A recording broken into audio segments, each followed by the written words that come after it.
শহীদ রাষ্ট্রপতি জিয়াউর রহমান এদেশে মানে সাংস্কৃতিক অঙ্গনকে প্রসারিত করার জন্য তিনি যে অবদানগুলো রেখেছেন সেই অবদান নিয়ে তারা আলোচনা করেছেন।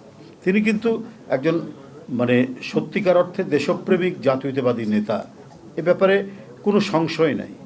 এ ব্যাপারে দলমত নির্বিশেষে তার তার এই মানে যে তার যে বৈশিষ্ট্য, তার নেতৃত্বের যে বৈশিষ্ট্য, তার রাষ্ট্রনায়কোচিত যে বৈশিষ্ট্য, তার দেশপ্রেম, তার সততা, নিষ্ঠা, এগুলো নিয়ে কোনো প্রশ্ন কেউ করেনি। এমনকি তার রাজনৈতিক প্রতিপক্ষ বুদ্ধিজীবীরাও কিন্তু কোনোদিন বলেনি তার এসব বিষয় নিয়ে মানে কখনো কোনো প্রশ্ন তোলেননি।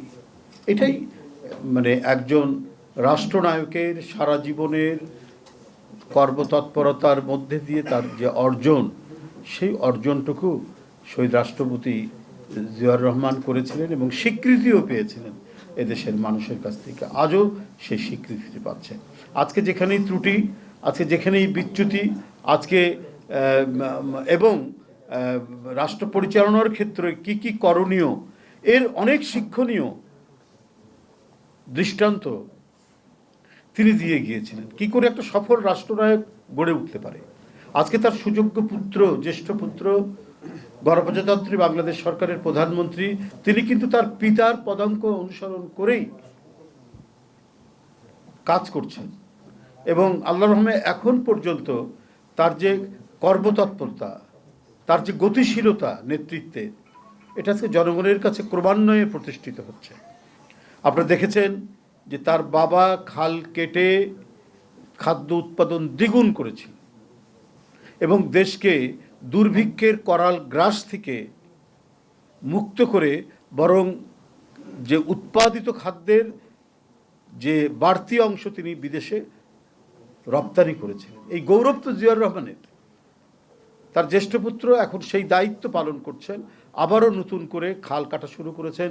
যে নদী, যে খাল, যে বিল মজে গিয়েছিল, সেগুলোকে নতুন করে খননের তিনি উদ্যোগ নিয়েছেন এবং এটা ক্ষমতায় এসে শুরু থেকেই এই বিষয়গুলো নিয়ে তিনি আগেই কথা বলেছেন, নির্বাচনের প্রাক্কালে কথা বলেছেন, কয়েক মাস আগে থেকে কথা বলেছেন, কয়েক বছর আগে থেকে বলেছেন যে বিএনপি ক্ষমতায় গেলে কি কি করবে।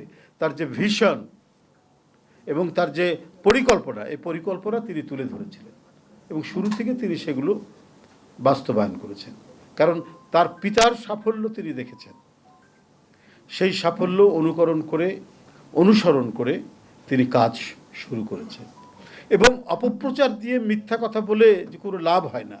যারা দুর্ভিক্ষ তৈরি করেছিল ৭৪ সালে, তারা তো জিয়াউর রহমানের সময় রাজনীতি করার তো তাদের কোনো অধিকার থাকার কথা নয়, কিন্তু জিয়াউর রহমানের গণতান্ত্রিক যে চেতনা এবং গণতান্ত্রিক যে পদ্ধতি, সেখানে তারাও রাজনীতি করতে পেরেছে। তারা যখন খাল খনন যখন তিনি শুরু করলেন দেশব্যাপী, ছাত্রদেরকে দিয়ে, যুবকদেরকে দিয়ে, শ্রমিকদেরকে দিয়ে, দলের নেতাকর্মীদেরকে নিয়ে সবাইকে উদ্বুদ্ধ করে ১৬০০ মাইল খাল